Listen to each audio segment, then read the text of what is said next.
नमस्कार दोस्तों, एक बार फिर से स्वागत है आप सभी का आपके अपने YouTube चैनल BN आयुर्वेदा में। मैं डॉक्टर शक्ति सिंह आज आपसे बात करने वाला हूं एक और गंभीर समस्या कॉलीलिथियासिस के बारे में। तो दोस्तों, कॉलीलिथियासिस को गॉल ब्लैडर स्टोन भी कहा जाता है, जिसे हम हिंदी में पित्त की पथरी भी कहते हैं।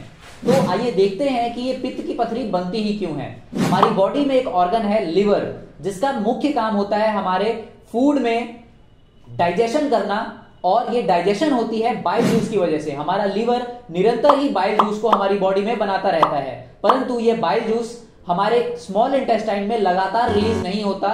जब भी हम कुछ खाते हैं तो लीवर जो है वो बाइल जूस गॉल ब्लैडर के थ्रू सिक्रीट करता है और हमारे फूड का डाइजेशन करता है। मतलब गॉल ब्लैडर का जो मुख्य काम है हमारे शरीर में वो है बाइल जूस को स्टोर करना और जरूरत होने पे उसे स्मॉल इंटेस्टाइन में भेज के हमारे फूड की डाइजेशन कराना। परंतु जब हमारे गॉल ब्लैडर के अंदर जो बाइल जूस प्रेजेंट है उसमें कोलेस्ट्रॉल की मात्रा, बिलिरुबिन की मात्रा ज्यादा होती है या पानी की मात्रा कम होती है, तो उसकी कंसिस्टेंसी जो है वो बढ़ जाती है, जिसकी वजह से गॉल ब्लैडर की समस्या जो है वो मुख्य रूप से देखी जाती है। तो दोस्तों, देखते हैं कि ये हमारे जो गॉल ब्लैडर का जो सिम्टम है मुख्य वो क्या होते हैं। तो सबसे पहले जिसको भी गॉल स्टोन होता है उसके राइट साइड ऑफ एब्डोमेन में बहुत ही सीवियर पेन होता है।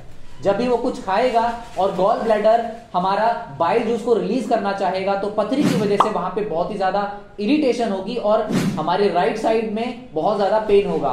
कभी कभार ये पेन हमारा राइट साइड से शिफ्ट होके हमारे शोल्डर में भी चला जाता है और कभी कभी ये पेन शोल्डर से शिफ्ट होके बैक में भी चला जाता है। इसके अलावा अगर और सिम्टम्स की बात करें तो इसमें नोजिया मतलब दम घुटना, वॉमिटिंग आदि की जो सिम्टम्स हैं वो भी आम रूप पर देखे जा सकते हैं। तो दोस्तों, अब बात करते हैं कि किन लोगों को गॉल स्टोन होने की जो समस्या है या संभावना है वो ज्यादा होती है।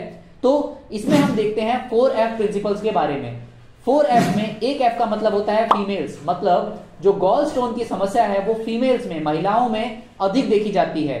दूसरा F होता है फैटी, जिन फीमेल्स में फैट एक्सेस अमाउंट में होता है उनमें भी ये जो समस्या है वो मुख्य रूप पे देखी जाती है। तीसरे F की बात करें तो उसका मतलब होता है 40 का मतलब है कि जो फीमेल्स 40 साल की हो या फीमेल्स ना भी हो, 40 साल से ऊपर के लोगों में ये जो गॉल स्टोन की फॉर्मेशन है वो मुख्य रूप से देखी जाती है। तो दोस्तों, हमारा जो ये गॉल स्टोन है जब ये हमारी बॉडी में प्रेजेंट होता है तो कभी कभार ये सिम्टम्स नहीं भी दिखाता है। कई लोग होते हैं जिनकी बॉडी में गॉल स्टोन प्रेजेंट भी होता है परंतु उनको कोई सिम्टम नहीं होता और वो बड़े आराम से जीते हैं।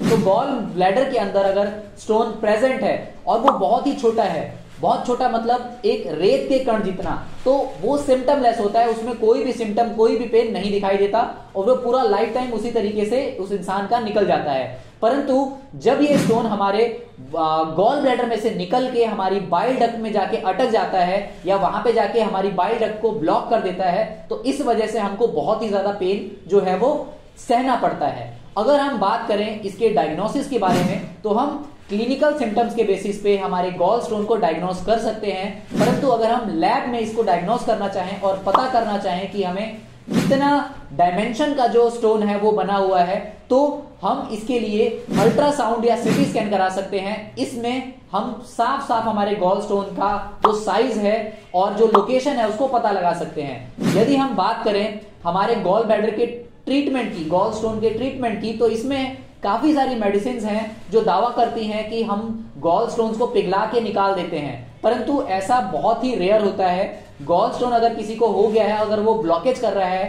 तो इसका एकमात्र सोल्यूशन एलोपैथी में यही है कि उसका सर्जिकल रिमूवल कर दिया जाए। तो आजकल सर्जिकल रिमूवल जो है वो हमारा लेप्रोस्कोपी की सहायता से होता है, जिसमें दूरबीन से हम लोग उस गॉल ब्लैडर को रिमूव कर देते हैं। पुराने टाइम में ये जो सर्जरी है ये ओपन सर्जरी होती थी, जो कि बहुत ही ज्यादा कॉम्प्लिकेटेड और टाइम टेकिंग होती थी। तो आजकल हम लेप्रोस्कोपी को ही ज्यादा प्रेफर करते हैं। यदि हम बात करें इसके आयुर्वेदिक ट्रीटमेंट की, तो आयुर्वेदा में ऐसी बहुत सारी मेडिसिन हैं जो हमारे गॉल स्टोन के सिम्टम्स को रिलीफ दिलाती हैं और हमारे गॉल स्टोन को बनने ही नहीं देती है। तो दोस्तों, अगर आप भी इसी तरीके की समस्याओं से परेशान हैं तो आज ही स्क्रीन पे दिए हुए नंबरों पर कॉल करें और बात करें हमारे BN आयुर्वेदा के अनुभवी डॉक्टर से और अपनी हर तरह की समस्या का समाधान पाएं। तो आज के लिए इस वीडियो में सिर्फ इतना ही। मिलते हैं अगली वीडियो में, तब तक के लिए नमस्कार।